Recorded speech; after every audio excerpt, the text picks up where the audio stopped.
देखना है। पारुल जी, पुष्पेंद्र कुलश्रेष्ठ वरिष्ठ पत्रकार है, वो मेरे साथ जुड़े हुए, मैं जरा उनसे बात करना चाहता हूं। पुष्पेंद्र जी, आप इसे किस नजरिए से देखते हैं? आप बताइए पुष्पेंद्र जी।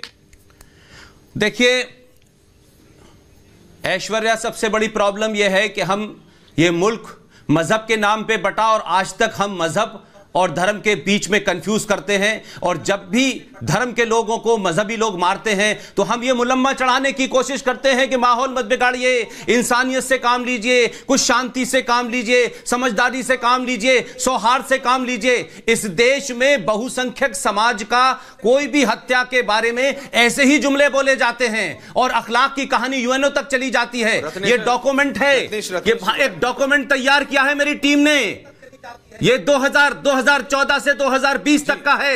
161 हिंदुओं को पूरे देश में मॉब लिंचिंग में मजहब के नाम पे मारा गया है। ये झूठ और पाखंड इसलिए है कि हम लोग सच बात कहने से डरते हैं। सवाल यह है कि अखलाक मारा जाए या अंकित मारा जाए, तो अखलाक का मजहब पता चल जाता है, तो अंकित का धर्म पता चल जाता है, तो दिक्कत क्या होती है?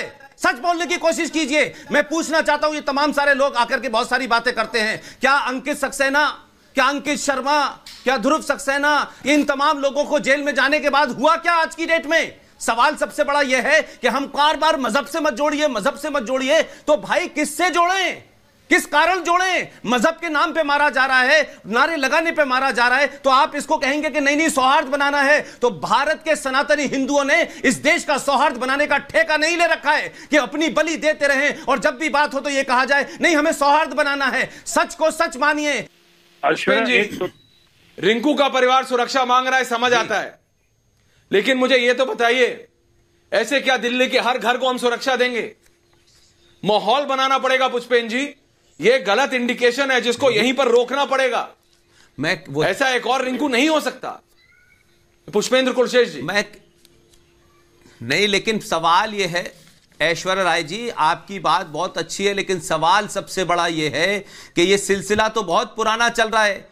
अगर अंकित शर्मा और अंकित सक्सेना और नारंग के दौर में ये रुक जाता तो ये आज का दिन नहीं होता, लेकिन एक घटना पे उत्तेजना पैदा होती है और पुलिस की मांग होती है और पुलिस का वर्जन आता है और फिर तुम्हारा इंसानियत की बात होती है। पारुल आराम से, पारुल एक बहस नहीं करना चाहता, पारुल एक करके आपको मौका देता हूं। लेवल पारुल एक करके लेवल का नहीं हूं, आपको जो बहस करनी है करिए। पारुल एक करके पूरे हिंदुस्तान, मैं बार बार आपसे पूछता हूं, इस झूठ को कब तक चलाएंगे? ये झूठ कब तक चलेगा कि भारत का विभाजन मजहब के नाम पे नहीं हुआ है?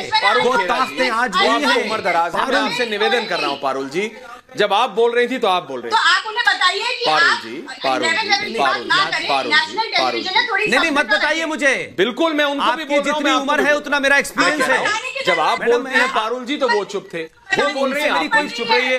ये बहुत संवेदनशील मामला है। एक लड़के को मैडम से कहिए कि वो एंकरिंग नहीं कर रही है, वहां लोग मैडम एंकरिंग नहीं कर रही। आप प्लीज बोलिए, एक एक करके आप दोनों बोलिए। ये कुछ भी बोल रहे हैं ऐश्वर्या सिंह, आप दोनों एक एक करके बोलिए प्लीज, कि मैडम से कहें एंकरिंग किसी चैनल में। पुष्पेंद्र जी वापस आते हैं टॉपिक पे। पारुल प्लीज वेट, पारुल रुकिए, पारुल आप रुकिए। मैं तो खुद ही कह रहा हूं, भटकते नहीं है दोबारा, कि उनसे कहिए कि एंकरिंग ना करें। पुष्पेंद्र जी बोलिए, आप बोलिए। मैं तो कभी टिप्पणी किसी पे करता नहीं हूं, इसलिए सुने, मैं सिर्फ कह रहा हूं। पुष्पेंद्र जी आप बोलिए। पैटर्न तैयार हुआ है, बार बार अभी कहा गया कि इकोनॉमिक विषय पे आते हैं, इकोनॉमिक डिप्राइविटी की वजह से हो रहा है हालत। मैं बोल रहा हूं, मैं वही आ रहा हूं, मैं वही कह रहा हूं कि ये जो तर्क दिया गया, बड़ा अजीब सा तर्क, कि देखिए हालात खराब हैं, बेरोजगारी है, कश्मीर में 2.5 लाख हिंदुओं की हत्या क्या बेरोजगारी के कारण हुई थी? क्या इस देश का विभाजन मजहब के नाम पे नहीं हुआ था? क्या वो फोर्स टेलीविजन पे आके कहती हैं कि हम 7 करोड़ थे तो देश बांट दिया था, हम 30 करोड़ हैं तो दोबारा देश बांटे? ये आवाजें क्यों नहीं बंद होती? इन आवाजों के साथ क्यों नहीं अन्याय होता? क्यों नहीं इन लोगों को बंद किया जाता? क्यों इन लोगों को सबक नहीं सिखाया जाता? ये एक तरफा इस देश में धर्मनिरपेक्षता नहीं चल सकती, ये ताकतें नहीं रुकेंगी। मैं बार बार कहता हूं, बहुसंख्यक समाज के शांति और उनके तहम्मुल और पेशेंस का इम्तिहान न ले। मुझे डर है कि अगर इस देश में बहुसंख्यक समाज बिगड़ गया तो फिर कोई नहीं रोक पाएगा। झूठ का पुलंदा बार बार हर हिंदू की हत्या पे न डाला जाए।